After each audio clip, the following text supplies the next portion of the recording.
I was giving Bible studies, I was working in church and doing helping evangelism in our area and helping with the money I was making, helping missionaries overseas as well as church, paying my tithe and offerings faithfully.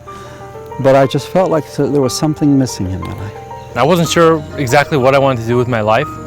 I went to Southern Adventist University and graduated there last May, 2012. And I wasn't too sure. Just, everyone seemed like they knew what they were going to do, but I just wasn't sure what God wanted me to do and what I just wanted to do to serve God.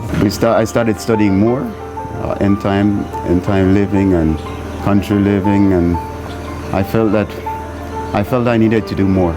I went to Southern, and they have a student missionary program. So you always hear things about student missions and missionary stories about where they went and the stuff they say. And they always say it was the hardest year of their life, but it was worth it.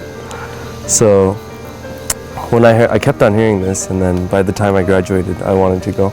So we were really praying to God and say, Lord, I'm sure there's more you want us to do for you. So please show us what you want us to do. And we were praying, and we just needed a different experience with the Lord.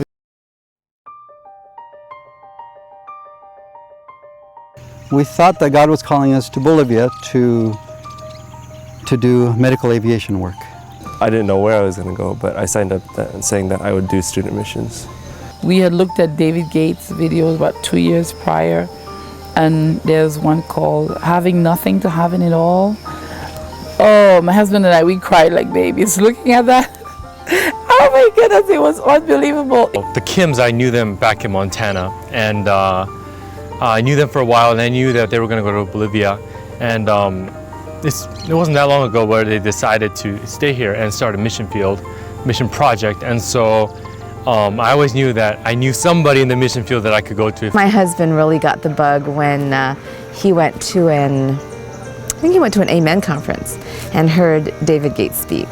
I have always wanted to be a frontier missionary. As a teenager, I wanted to be in the Amazon. And I thought maybe if I came here, I would get a little closer to the Amazon.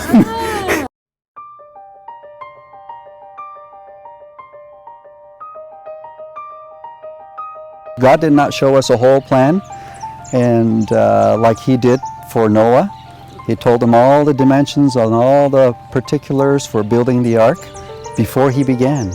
And that would have been nice.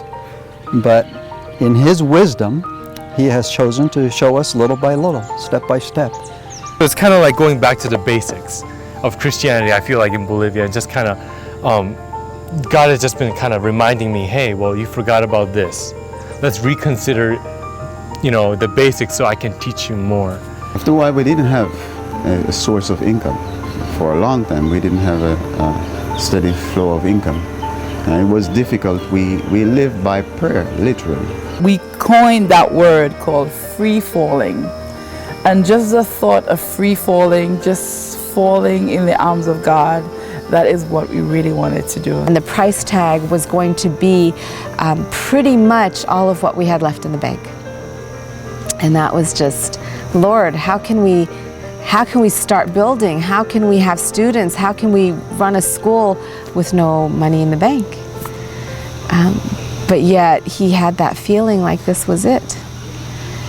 And when we talked about it, I said I knew that day would come when the Lord would say, give me the rest of your money and see how I can provide for you. But that was a scary step. So I was praying, and for about 3 years, for an opportunity to work together with the church here. He said, I asked God for a sign, and I asked God I'm going to give God 7 days to respond. I remember praying like 4 or 5 nights, 2 o'clock to 4 o'clock in the night, asking God to open up the way. And we have been working in small ways with the local church, with the local pastors in different towns. I asked for Babby from David Gates Ministry to email us or whatever to send us something. I said, well, I don't know, it's been almost 2 years that she never emailed. After we spoke to her from Chad, she had never emailed or anything. He said, well, that's what I asked the Lord. But one day, by a miracle, I was advertising in the newspaper, advertising everywhere, no sale. I met with him and I told him about what we're doing here and what we wanted to do, and he said, you've been here how long? You've been here 3 years. And we don't know you? He said that to me on Sunday. On Monday afternoon, I went to his email and he was not home. So I called him. I said, honey, did you check your email? He said, no, I haven't checked my email. I don't have time because we've been so busy. As I was going to the counter, my phone rang and somebody was on the phone and was asking me, oh, do you have a vehicle for sale? And he said, how can we help you? Well, the only thing I would like is a letter from the church saying that you support our work and that it's okay for us to work in the churches. And he leaned over at me and said, that's all you want? There is an email from Bobby. He's like, oh, please, that's not true. So I started crying on the phone because this is hitting me like, my husband just said that yesterday and there's actually an email. And I went outside and there was this man who was quite interested, wanting to know about the vehicle. So I was telling him about the engine, telling him the year and everything. And then he said, so what is it? He didn't even know what model it was, but he just wanted the vehicle. It's okay. I am still moved just to think that God answered my prayer. When God opens doors, He opens them.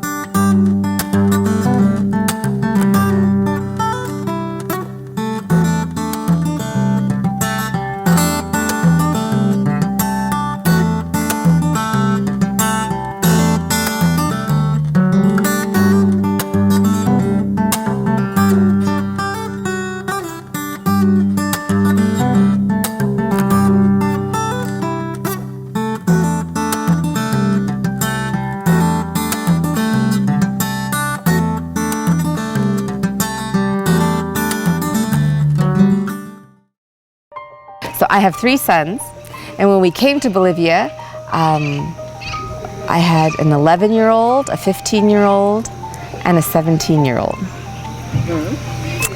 And my oldest son had to finish his last year of high school, and then I had another son in high school and then one in elementary school. I homeschool, and I homeschooled in the States, so that wasn't a problem. But we always wanted our children to be part of the project. We didn't want them to think, okay, mom and dad are missionaries and we're here because mom and dad are. We always wanted them to feel like they are missionaries too. So we always tried to involve them in the work that we do. We had the older boys take classes with the students. We had them, the students work half day, so we would put them in with the work. Have them learn things that they can use. You're in a city and you try to inculcate certain principles to your children, and you try to, whether homeschooling or do something else, and you say, I would like to take a nature walk with my children so that I can learn more about God, more about creation, and you go out and all they see is concrete. Right there, the object lesson is completely different. My children have learned things not only skill-wise, but my children have learned, they're spoiled in the States. I was looking at my water bottle, and which is perfectly fine, but the thing that holds the lid on is broken, and it just looks beat up. And I said to my younger son, should I buy a new water bottle when we're in the States? And he looked at me, and he looked at my water bottle, and he said, Mommy, this is my 13-year-old.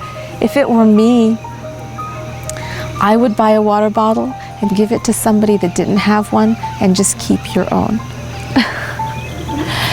And I said, I know if he were in the States where there's plenty of everything, he wouldn't think that way. His way of thinking has changed. And that's something invaluable to me. My children think like missionaries.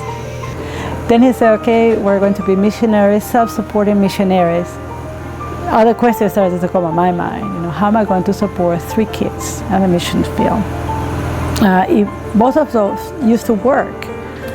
And even though both of us were working and we had an income, we were living, so such a luxurious life. We had, to struggle together, and we were saying, if both of us work, how are we going to do it then this way? It was a really challenge for me. But then I have to make a decision. The Lord said, I've been keeping you all this time. Your family, your children, they're well kept, they're well fed, they're put together, you have school, everything. Now, what is your fear?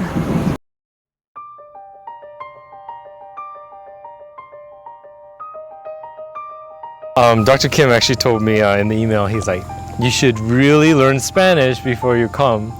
And I did not heed to his words completely.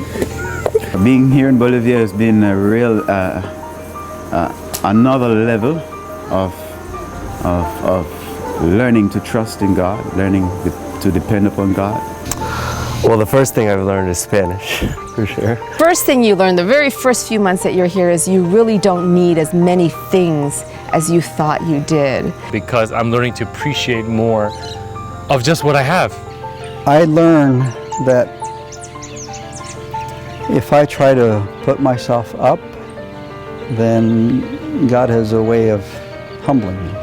First of all, I learned that you really need to know Spanish to survive in Bolivia. Whew, yeah.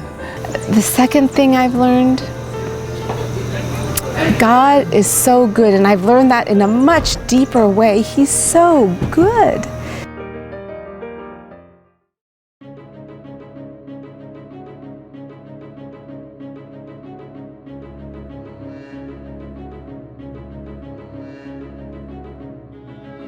There's a lot of people that really want to be missionaries for the Lord, but then they're thinking, I don't have what it takes, I don't have the money, there's work for everybody here. Do not plan on being prepared. I don't think there's such thing as a missionary or volunteer that's ever been 100% prepared. Don't just go because you are lacking, but pray and ask God if He can help you to go to the mission field to grow. Well, if you're a mom coming to the mission field and you're wondering, is this for me? Is this for my kids? I would say yes, it is for you.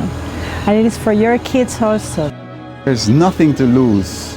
The best place to be is to be in the hands of God. There's no better place to be than where God would have you be. If you really want to further God's kingdom and you're thinking about giving your life to the Lord, yes, come. We don't have time. God has opened doors right now. And if we don't go through this right now, when God has the doors open, it's going to close.